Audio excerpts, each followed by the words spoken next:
Okay, so you can do these with the stars. Now these stars, they all had to be recalculated. They're different degrees. Because the angle of the ecliptic is different than the equator, the stars are in different degrees. I had to make a whole other chart, drawing in each of these stars again. And this is with the, yeah, so we have the, this is with the, okay, we have the others. You can color them in the same way, so you can get the colored pattern. Yeah, so this chart, the slides were out of order, but you can put the colored rays in this, so you can get the two charts, the standard aspects and the colored aspects around it.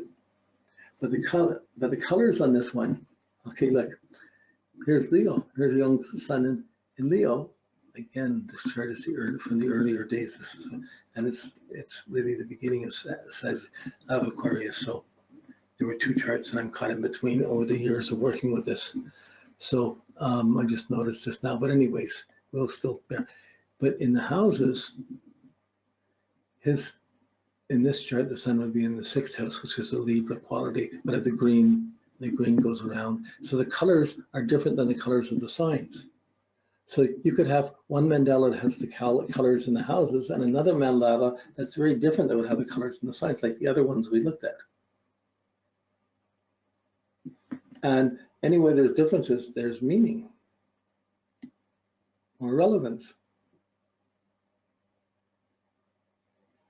So, okay, that's what the stars and the colors. I'm just going to go a little further here.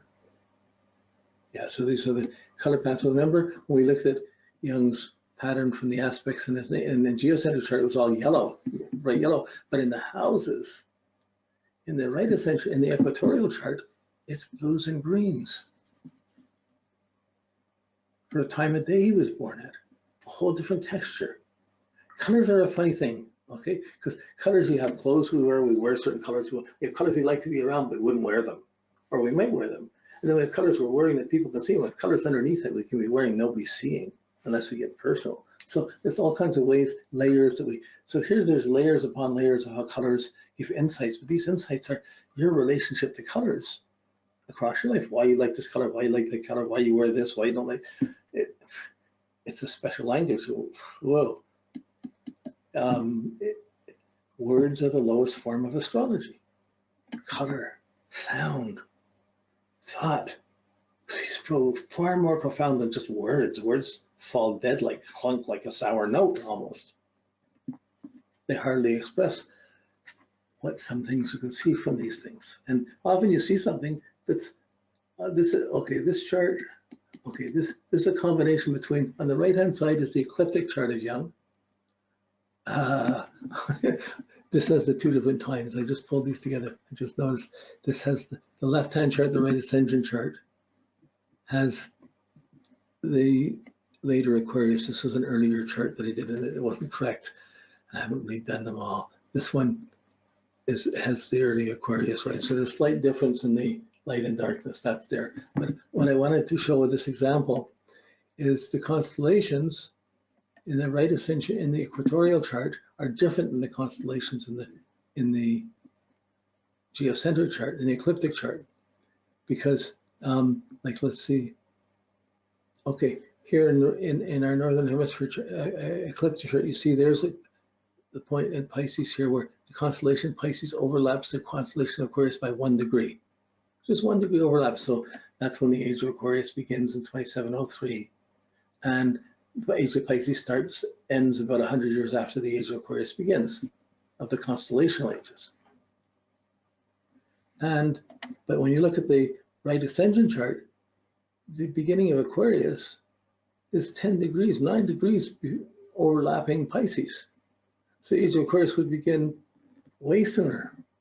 I don't have the date now. I'm going to have to find that date because that 10 degrees.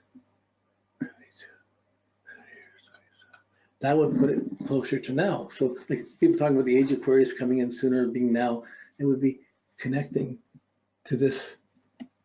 Wow, that's great. I get insights every time I go over this stuff, but it's just, that would put why people are saying the Aquarian age is starting now. They're talking from the equatorial system. not the ecliptic system. So, but the stars, like if you look at the, where are we here? Between Pisces and Aries and the equator, they overlap each other. In the ecliptic, there's a big gap of 5 degrees between Pisces and Aries. Pisces and Aries overlapping, and there's a 1 degree overlap between the constellation of the Ram and the Bull in Taurus now. Right. And here, there's between the Ram and the Bull, there's again a gap.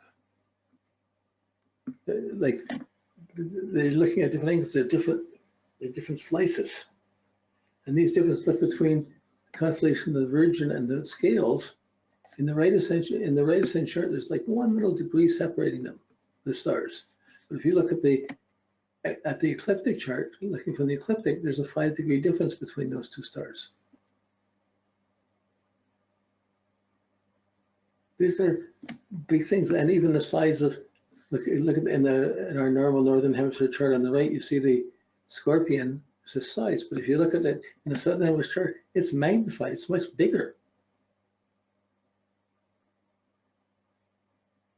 And Pisces, we have Pisces fairly large from the ecliptic, but you look from the right ascension, it's much larger than that. It's just different perspectives. Like you're looking out of your left eye or your right eye at something. You're looking at a point, you see it, you put your cover right eye, suddenly you're seeing to one side. You look at the other eye, it goes to the other side. It's the same thing. There's this type of distortion, but each way is valid.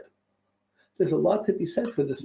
It's in a way, the equatorial system is probably the super system of astrology, which is what astronomers are using and went to, because it's more practical to integrate these things, have these things all the same degrees and working much easier.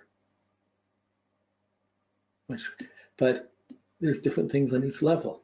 So I think when you're dealing with just worldly charts and worldly houses, you're dealing with worldly concerns on the equator. Now when you get to the ecliptic and you start getting into more mystical or emotional or attitudinal things, you're getting into more spiritual side of astrology, and not as much into the houses.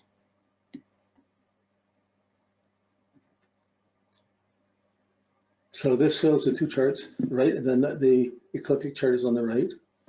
We go for time. Oh, we've got right on time. Okay. And the equator chart is on the left, equatorial or right ascension. I've started referring to the right ascension chart, but I like the equatorial term, but you can get lost between ecliptic and equatorial in describing it. But here, every star had to be redrawn. If you look at the top of the ecliptic chart, just by the letters of Switzerland, you see these 2 stars very close to each other. Okay, 2 distant stars very close to each other. If you look at the chart on the left, you see they're farther apart. There's a wider space between them. If you look at these next 2 under Kestrel and LMT, heard the T, these 2 stars on the right hand on the ecliptic chart, you look over, those 2 are right on top of each other, right beside each other in the equatorial chart. So that means progressions going along here is going to be touching stars at totally different times than the progressions in the geocentric chart. This is mind-boggling, because all of a sudden there's many ways to come at this, and there's different timings and different implications. And really there's a relationship between when the star is touched by one system, and this, say your progressed sun is going and touching a star in your progressed chart. Well, if it's touching a star in your right ascension chart or your equatorial chart at a different time, those 2 events are tied into each other, and there's a whole phase of development between those 2 stars, if you're relating to the sensitivity of those stars. Okay. This is out of the bounds of what a lot of people consider astrology to be, but it's not for me. So here's our 4 right ascension charts, with 2 with the constellations and 2 with the stars, 1 with the standard aspects and 1 with the colored aspects. You can see them.